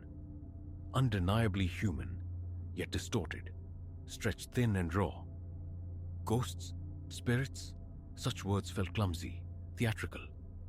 I clung to logic. Perhaps someone was Kai inside, a tenant with nocturnal habits, an eccentric schedule. But the groans, they lacked the cadence of ordinary suffering. They felt ancient, dredged from somewhere deep and airless. Compelled, I rose and moved to my own door, easing it open just enough to peer into the hallway. Empty. The standard lighting cast long shadows, the silence profound, almost tactile. Yet, beneath it, I detected it again. The faintest whisper of scraping, like a chain being meticulously drawn across the floorboards within 7B. I crept closer, drawn by a morbid magnetism, until I stood directly before the neighboring door. A distinct chill permeated the space around it. Not a draft, but a localized coldness, unnatural. My fingers brushed the doorknob. The metal felt icy, locked firmly. Should I knock? The thought barely formed before a sudden violent thump erupted from inside. I recoiled, stumbling, my heart leaping against my ribs. A strangled sound escaped me, something like, "Hello? Is anyone there?" Only silence responded. I jabbed the bell again. Waited. 20 seconds stretched into an eternity of nothing. Then I fled back to the perceived safety of my own four walls. Sleep became a shallow, troubled thing that night, haunted by the echo of dragon metal. A pervasive wrongness seemed to have seeped through the walls, contaminating my own space. The following morning, a chance encounter with Mr. Henderson, the building superintendent, in the lobby offered an opportunity. "Morning," I began, affecting casualness. "Just curious, who's in Unit 7B these days?" He blinked, a flicker of confusion in his eyes. "That's Mr. Thorne's place," he replied smoothly. "Keeps to himself." I nodded, pushing slightly. "Any issues? Noise complaints? Anything like that?" Henderson shook his head. "Never heard a peep. Pays his rent on time." Then abruptly, he pivoted the conversation to upcoming pipe maintenance. I let it drop, sensing a boundary. Roughly a week dissolved into the next. I returned one evening, laden with groceries, the bags biting into my palms. Stepping off the elevator, the hallway seemed dimmer than usual, thick with a peculiar odor. stale, earthy, like disturbed soil or damp concrete after rain. A quick scan revealed no spills, no obvious source. My apartment sits adjacent to 7B, separated only by a fire door recessed in the wall. As I passed the threshold of the mystery unit, a distinct creak sounded from within, followed immediately by a long, low moan that raised the hairs on my scalp. I froze mid-stride. The door to 7B wasn't fully closed. It hung slightly ajar, revealing a sliver of profound darkness. My mind snagged. Primal instinct screamed retreat, yet a perverse compulsion urged me forward. Using my foot, I nudged the door wider. The hinges groaned in protest. Inside, nothing. An empty living room, stark and barren, under a coat of dust. No furniture, no boxes, no sign of life. The musty smell intensified, the scent of stagnant air trapped for ages. My grocery bag suddenly felt immense, anchors dragging me down while sweat slicked my palms. Hello? My voice was a thin reed in the oppressive silence. No reply. I ventured a few steps inside, the floorboards complaining beneath my weight. To the left, a small kitchen alcove, equally desolate. No appliances, no counters, just vacant space. Ahead, bedroom doors stood open, framing views of more bare rooms. No curtains, no fixtures, nothing. I'd expected something. A misplaced sock, a stack of mail, a forgotten lamp. Anything to signify tenancy. There was only emptiness. Gooseflesh prickled my arms. The air held a clammy chill. A disquieting sense settled over me. The feeling of being observed from just beyond my line of sight. Though only vacant walls met my gaze. Another tentative step. Then, from one of the shadowed back rooms, a faint thud. Soft yet undeniably close. I stopped breathing. Is someone there? The question echoed, swallowed by the void. No answer came. I retreated step by careful step, until I reached the doorway, slipping back into the relative normality of the hallway. The door swung gently closed behind me, the latch clicking with quiet finality. My knees trembled. I scrambled the remaining distance to my own apartment, fumbling with the lock, securing myself inside. After that night, the unsettling morphed into something more personal. A persistent feeling began to shadow me in the hallway, late at night especially. A palpable presence just behind my shoulder. The barest whisper of movement, like displaced air or the soft brush of fabric against my neck. My ears strained, picking up phantom scraping footfalls that vanished when I risked a backward glance at the empty corridor.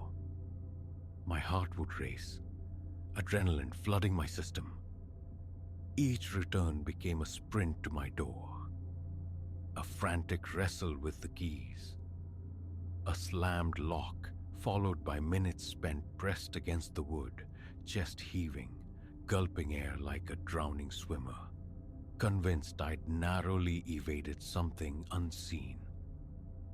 On particularly tense night, desperate for validation, for proof that my sanity wasn't fraying, I decided to document it. Phone in hand, I ventured back into the hallway, positioning myself near 7B. I activated the recorder, murmuring the date, time, my purpose, investigating the persistent noises. The corridor hummed with its usual low-level buzz, the ceiling lights casting a sterile glow. Silence stretched. I began to feel foolish, exposed.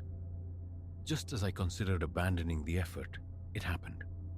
3 distinct knocks, slow, deliberate, heavy, resonated from inside 7B, striking the other side of the very door I stood before. My mouth turned to dust. I stared at the wood, phone trembling in my grip, still recording. "Hello?" I whispered, the sound barely audible. A faint slithering scrape answered, then absolute silence fell once more. My hand shook violently. I nearly dropped the phone. Opening the door wasn't even a consideration this time. I killed the recording and bolted back to my apartment.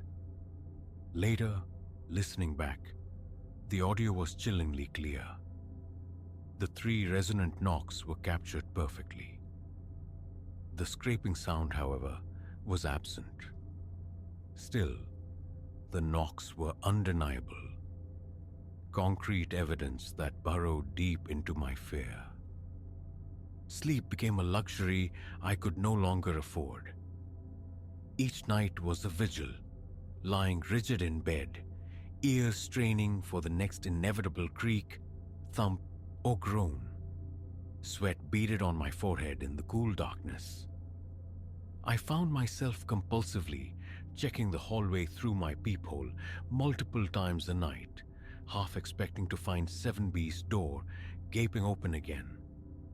It remained steadfastly closed, yet the sense of presence intensified, pressing against the building's fabric, palpable even through solid walls. My stomach remained perpetually knotted. Minor frustrations at work escalated. I snapped at colleagues, ignored calls from friends, retreating into a shell of anxiety. One morning, closer to 2 than 1, thirst pulled me from a fitful doze. Standing in my kitchen, glass of water in hand, I heard it. A soft tentative knock on my own front door. So faint, I questioned if I'd imagined it. My heart slammed against my ribs. I stood motionless, water forgotten, listening intently. Another knock, equally light. Setting the glass down with exaggerated care, I crept to the door. The peephole, old and clouded, offered little clarity. Just a distorted, shadowy form lurking on the other side. I held my breath, silent. Then distinctly, a whisper, sibilant and unintelligible, brushed against the wood from the hallway. A moment passed in absolute stillness. Slowly, cautiously, I unfastened the locks and opened the door, a mere crack. The corridor stretched before me, empty, bathed in the usual weak light, thick with that familiar stale subterranean smell. No one. I secured the locks again, the deadbolt sliding home with unnerving loudness. Sleep was impossible after that. Moving felt like the only sane option, yet my lease held me captive for months more. And what explanation could I offer? My neighbor might be a ghost or something worse. I clung to the possibility of a rational explanation, however thin. An abandoned apartment, misrepresented by the landlord? But Mr. Henderson insisted Mr. Thorne was a legitimate rent-paying tenant. The emptiness I'd witnessed, the footsteps, the moans, the dragging, none of it aligned. A week ago, perhaps, the strangeness escalated further. Returning from work, weary, I noticed them. Footprints, damp, distinct outlines on the hallway carpet leading from the elevator bank directly to the door of 7B. The prints were large, masculine, certainly not mine. Kneeling, I touched one. The carpet fibers felt cool and damp beneath my fingers, releasing that same musty grave-like odor I associated with the apartment's interior. I scanned the ceiling and walls for leaks, finding nothing. My gaze followed the trail of prints. They stopped abruptly, perfectly aligned with the threshold of 7B. Standing there, breathing shallowly, a familiar tightness constricting my chest, I noticed it again. The door was slightly ajar. A cold dread, sharp and physical, crawled up my spine. I nudged the door open with the toe of my shoe. It swung inwards without resistance, revealing the familiar vista of empty shadowed rooms. No footprints marred the dusty floor inside. Darkness pooled in the corners. I didn't cross the threshold this time. I simply let the door drift closed and hurried away. The image burned into my mind. That night, the presence felt different, stronger, closer, as if it wasn't merely in 7B, but standing just outside my own door. I huddled on my couch, the television murmuring on low volume. Only a single small lamp pushing back the shadows. My gaze kept darting to the door, anticipating movement, the turn of the knob. My hands refused to still. The fine hairs on my arms prickled, a false cold against my sweat-damp skin. Every ambient sound became magnified, menacing.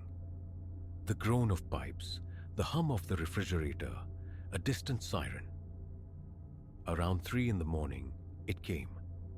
A soft, insistent scraping against my door, unnervingly like fingernails tracing the wood grain. I shot upright, rigid, heart hammering. The sound persisted for several seconds, then ceased. I remained frozen on the couch, scarcely daring to breathe, until the first gray hints of dawn filtered through the window blinds. The next day, I confronted Mr. Henderson again. He became immediately defensive.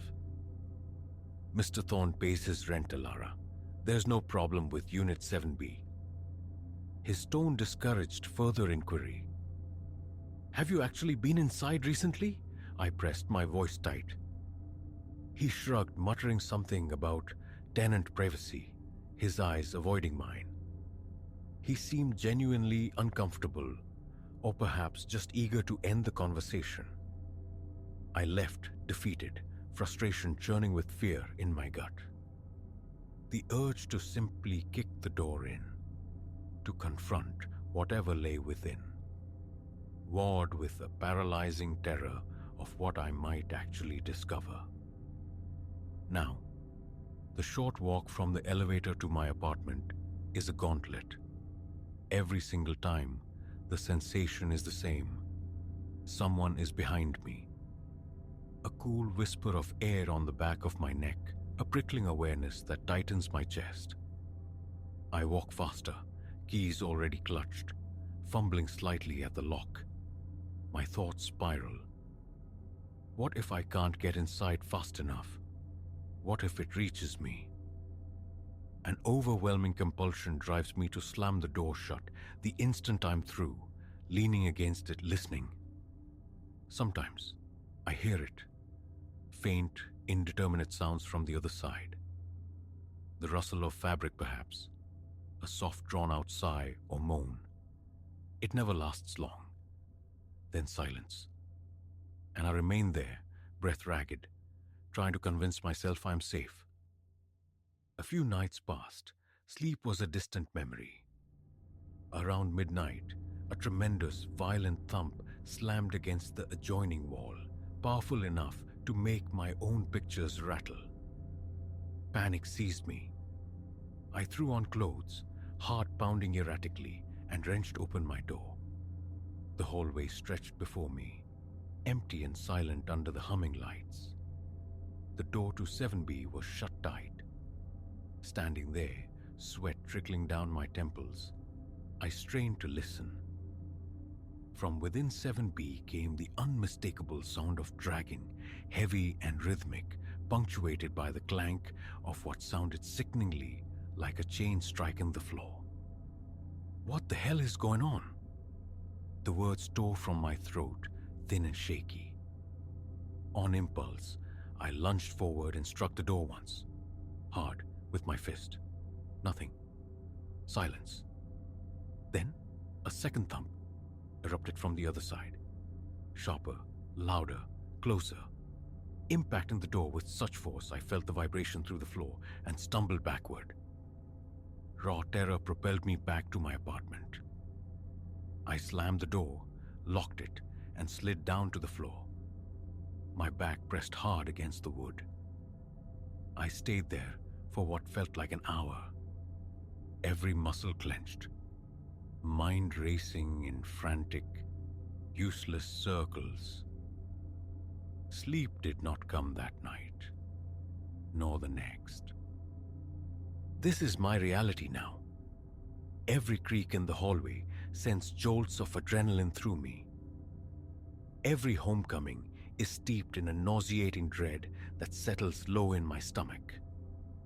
My entire existence feels circumscribed by the need to avoid that neighboring door, by the constant, exhausting vigilance of looking over my shoulder.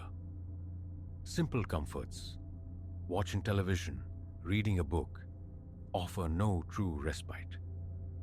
In the quiet moments, the sounds inevitably return to haunt my thoughts. The dragging chain, the heavy footfalls, the awful, muffled groans. The image of those bare, dusty rooms I glimpsed haunts me. A space declared occupied, yet utterly devoid of life. Or perhaps filled with something else entirely. Leaving is no longer a thought. It's a desperate necessity. The relentless anxiety, the chronic sleep deprivation. I cannot endure it much longer. The chilling certainty that something unseen dogs my steps, brushing against me in the corridor, is eroding my sanity. Some nights, I lie awake, convinced I hear stealthy movement just outside my door, imagining the knob slowly turning, the chain dragging closer across the worn carpet. My chest constricts, my skin turns clammy. I reach for my phone, but who would believe me? My friends would offer platitudes about stress, exhaustion. Maybe they'd be right. But the sounds are real. The perpetually empty, yet occupied apartment is real. And the presence. The oppressive, watching presence is undeniable. I am counting the days, the weeks, until my lease expires. Until then, each trip down the hallway remains a trial by terror. Keys poised, a breathless dash, the slam of the door, the click of the lock. Then, often, I stand there, ear pressed to the wood, listening to the faint stirrings from next door, wondering with a cold certainty if it is right there, inches away. Listening back. I don't use the peephole anymore. The fear of seeing something or someone looking back is too great. I can only hope my resolve holds, that I can gather my belongings and escape this place. Until that day, I live besieged, trapped beside a void that watches, waits, and makes its chilling presence known in the apartment that should be empty, but never ever truly is.